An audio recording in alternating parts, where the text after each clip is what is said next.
Nilai-nilai sampah. Bab 4, Nilai penderitaan, dari buku Sebuah Seni untuk Bersikap Bodoh Amat, Pendekatan yang Waras demi Menjalani Hidup yang Baik. Terjemahan dari buku berjudul The Subtle Art of Not Giving a Fuck oleh Mark Manson.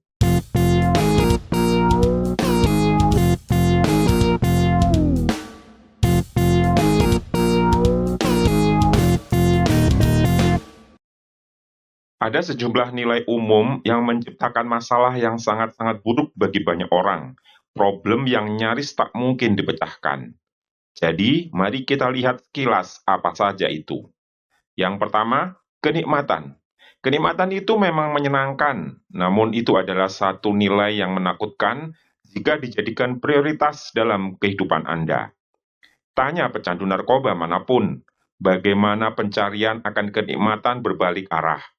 Tanya tukang selingkuh yang menelantarkan keluarga dan kehilangan anaknya, apakah kenikmatan pada akhirnya membuatnya bahagia?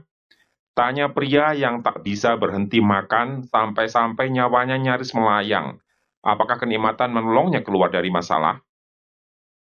Kenikmatan adalah Tuhan palsu. Penelitian menunjukkan kalau orang-orang yang memfokuskan energi mereka pada kenikmatan akan berakhir lebih cemas, lebih tidak stabil secara emosional, dan lebih tertekan. Kenikmatan adalah bentuk kepuasan hidup yang paling dangkal, dan karenanya ini sangat mudah diraih dan sangat mudah hilang. Meskipun demikian, kenikmatan adalah komoditas yang dipasarkan pada kita, 24 jam sehari, 7 hari seminggu. Ini yang membuat kita terpaku. Ini yang membuat kita seperti mati rasa dan mengalihkan perhatian kita. Namun kenikmatan, meskipun penting dalam kehidupan, dan memang penting, secara esensial tidaklah mencukupi. Berbicara mengenai kebahagiaan, kenikmatan bukanlah sebab, melainkan akibat. Jika Anda melakukan hal-hal yang lain dengan benar, atau nilai dan ukuran lain, kenikmatan akan secara alami muncul sebagai hasilnya. Yang kedua, kesuksesan material. Banyak orang yang mengukur martabat mereka berdasarkan pada seberapa besar penghasilan mereka, atau mobil jenis apa yang mereka kendarai, atau apakah rumput di halaman mereka lebih hijau dan indah daripada milik tetangga sebelah. Penelitian menunjukkan bahwa begitu seseorang mampu memenuhi kebutuhan dasar mereka, sandang, pangan, papan, dan seterusnya, korelasi antara kebahagiaan dan kesuksesan duniawi mendekati nol. Jadi jika Anda sedang kelaparan dan hidup di jalanan India, pendapatan 10.000 US dollar setahun akan memberikan pengaruh yang sangat besar untuk Anda. Namun, jika Anda adalah bagian dari kelas menengah di sebuah negara berkembang, uang sebesar 10.000 US dollar setahun tidak akan berpengaruh banyak. Dalam artian, itu sama saja kerja mati-matian, pulang malam ditambah lembur di akhir pekan, tanpa ada faedah sama sekali. Masalah lain yang muncul jika penilaian kita terhadap kesuksesan material terlalu berlebihan adalah bahaya untuk meletakkan nilai ini di atas semua nilai lainnya, seperti kejujuran, anti kekerasan, dan kasih sayang. Ketika orang-orang mengukur diri mereka tidak berdasarkan perilaku, melainkan oleh aneka simbol status yang mampu mereka kumpulkan, bukan hanya mereka adalah orang yang dangkal, namun kemungkinan mereka ini orang-orang bangsat. Yang ketiga, selalu benar. Otak kita adalah mesin yang tidak efektif. Secara konsisten, kita membuat asumsi yang buruk, peluang yang keliru, ingatan yang salah terhadap suatu fakta, bias kognitif, dan keputusan berdasarkan gejolak emosi. Sebagai manusia, kita berbuat salah secara cukup konstan, sehingga jika ukuran kesuksesan hidup kita adalah menjadi benar, maka jangan heran kalau Anda akan kerepotan merasionalisasi semua kekeliruan yang terjadi pada diri Anda.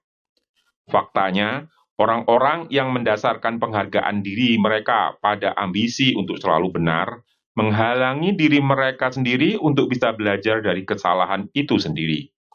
Mereka menjadi kurang mampu mengambil satu sudut pandang baru dan berempati terhadap orang lain.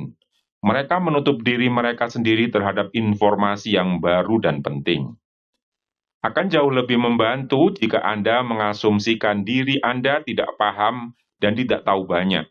Ini menjaga Anda untuk tidak terikat oleh segala bentuk tahayul atau keyakinan-keyakinan yang tak mendasar, dan membuat Anda tetap berada dalam situasi yang konstan untuk terus belajar dan tumbuh. Yang keempat, tetap positif. Kemudian ada beberapa orang yang mengukur hidupnya dari sejauh mana mereka mampu untuk menjadi selalu positif dalam hampir semua hal. Kehilangan pekerjaan Anda? Bagus. Inilah peluang untuk mengeksplorasi minat Anda. Suami selingkuh dengan saudari Anda? Ya, setidaknya Anda belajar kalau dia berarti dalam hidup Anda. Anak-anak sekarat akibat kanker tenggorokan? Setidaknya Anda tidak perlu membiayai kuliahnya lagi. Meskipun ada sebuah ungkapan, apapun yang terjadi tetaplah optimis, sejatinya kadang hidup menyebalkan dan hal paling sehat untuk dilakukan adalah mengakuinya. Pengingkaran terhadap emosi negatif menuntun kita untuk mengalami emosi negatif yang lebih dalam dan berkepanjangan serta disfungsi emosional. Terus-menerus bersikap positif justru merupakan salah satu bentuk pengelakan terhadap masalah dan bukan cara yang tepat untuk menyelesaikannya. Masalah-masalah yang boleh jadi justru menguatkan dan memotivasi Anda seandainya Anda bisa memilih nilai dan ukuran yang benar. Ini sederhana, sungguh. Aneka kegagalan, orang-orang membuat kita kesal, kecelakaan terjadi. Hal-hal itu membuat kita merasa buruk, dan itu tidak apa-apa. Emosi negatif adalah satu komponen kesehatan emosional yang harus ada. Menyangkal sisi negatif tersebut sama dengan mengekalkan masalah, bukannya menyelesaikan. Trik untuk emosi negatif adalah: satu, mengekspresikan dalam suatu cara yang dapat diterima dan sehat secara sosial, dan dua, mengungkapkan dalam suatu cara yang selaras dengan nilai-nilai Anda. Contoh sederhana, nilai yang saya pegang adalah anti kekerasan. Karena itu, ketika saya marah terhadap seseorang, saya mengungkapkan kemarahan tersebut, namun saya juga menegaskan untuk tidak memukul wajah seseorang. Ide yang radikal, saya tahu. Namun kemarahan bukanlah masalahnya. Kemarahan itu alami. Kemarahan adalah bagian dari kehidupan. Kemarahan bisa dikatakan cukup menyehatkan di banyak situasi. Ingat, emosi hanya suatu umpan balik. Pahamkan bedanya? Memukul seseorang tepat di mukalah yang jadi masalah, bukan kemarahan itu sendiri. Kemarahan hanyalah pembawa pesan dari pukulan saya yang melayang ke wajah Anda. Jangan salahkan pembawa pesannya, salahkan pukulan saya atau wajah Anda. Saat kita memaksa diri kita untuk tetap positif sepanjang waktu, kita mengingkari kalau keberadaan masalah itu.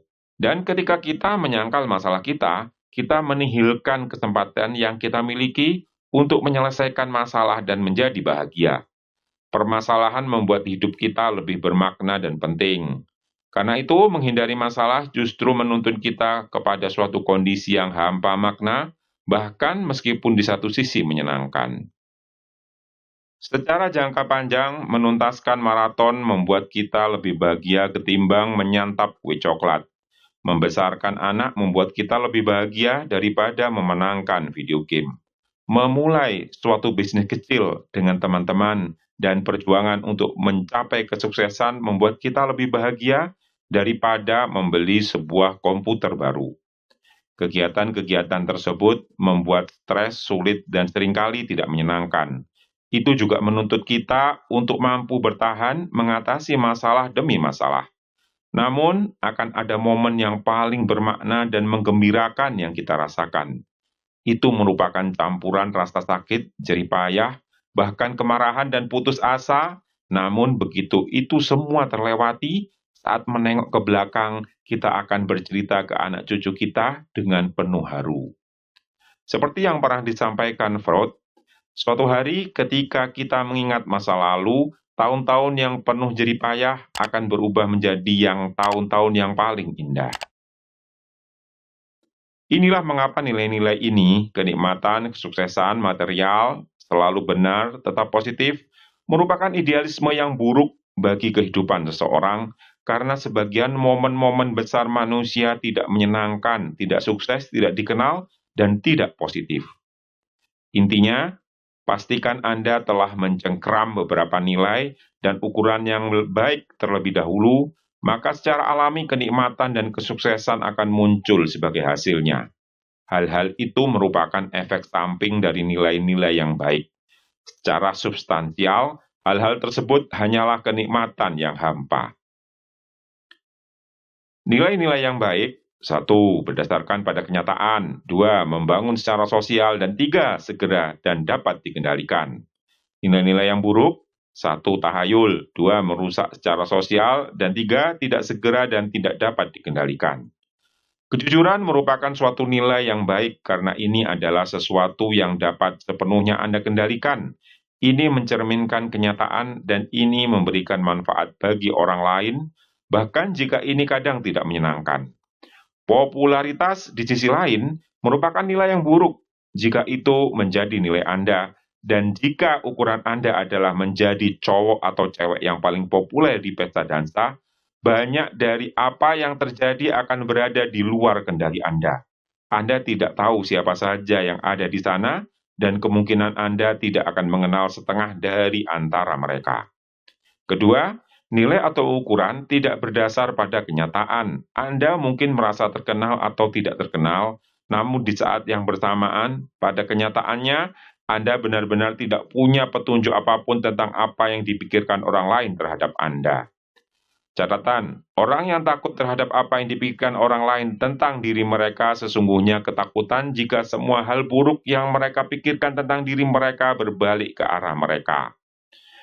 Beberapa contoh nilai yang baik: sehat, kejujuran, inovasi, peka, membela diri sendiri, membela orang lain, penghargaan diri, rasa ingin tahu, amal, kerendahan hati, kreativitas.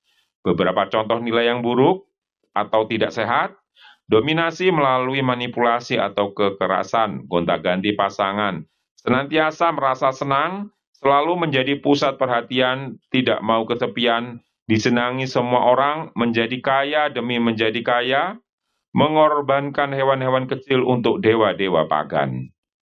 Anda akan mencermati bahwa nilai yang baik, sehat didapatkan secara internal. Sesuatu seperti kreativitas atau kerendahan hati dapat dialami saat ini juga. Anda hanya harus mengarahkan benak Anda dengan suatu cara agar dapat mengalaminya. Nilai-nilai ini bersifat segera dan dapat dikendalikan serta menghubungkan Anda dengan dunia melebihi yang Anda bisa bayangkan.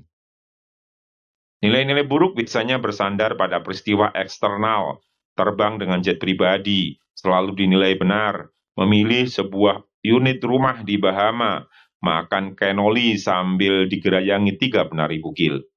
Nilai buruk, meskipun kadang memberikan kesenangan atau kenikmatan, berada di luar kendali Anda dan sering memakai alat yang secara sosial merusak atau bersifat tahayul untuk bisa mencapainya. Nilai adalah tentang membuat prioritas. Setiap orang ingin cannoli yang lezat atau rumah di Bahama. Pertanyaannya adalah tentang prioritas Anda. Nilai apa yang Anda prioritaskan di atas nilai lainnya dan yang karenanya memengaruhi pengambilan keputusan Anda lebih dari nilai lainnya. Nilai tertinggi dari seorang Hiro Onoda adalah menyelesaikan kesetiaan dan pelayanan kepada Kekaisaran Jepang. Nilai ini, andai kata Anda tidak dapat menangkapnya saat membaca kisahnya, lebih busuk daripada segulung sushi basi. Ini sungguh menciptakan masalah yang sangat besar bagi Hiro, seperti dia terjebak di sebuah pulau terpencil yang dia makan serangga dan cacing selama 30 tahun. Oh, dan dia juga terpaksa membunuh penduduk tidak bersalah. Jadi, meskipun faktanya Hiro melihat dirinya sebagai seorang yang sukses, dan meskipun dia pada kenyataannya menghidupi ukurannya, saya rasa kita semua akan sepakat kalau hidupnya luar biasa kacau, tidak seorang pun dari kita mau bertukar tempat dengannya. Demikian pula ketika diminta untuk mengomentari tindakannya. Dave Mustaine berhasil mencapai ketenaran dan nama besar, namun dia masih merasa sebagai sebuah kegagalan. Ini terjadi karena dia mengadopsi nilai yang buruk berdasarkan beberapa perbandingan yang tidak masuk akal terhadap kesuksesan orang lain. Nilai ini memberinya masalah-masalah buruk, seperti saya harus bisa menjual 150 juta kopi lagi, maka semuanya akan sempurna. Dan tur berikutnya harus di stadion. Masalah-masalah yang dalam benaknya harus dipecahkan agar bisa bahagia. Tidak heran, dia sama sekali tidak bahagia. Sebaliknya dengan Peter Best, meskipun depresi dan kelimpungan setelah didepak dari Beatles, semakin beranjak dewasa, dia belajar untuk membuat ulang prioritas atas nilai-nilai yang dianutnya.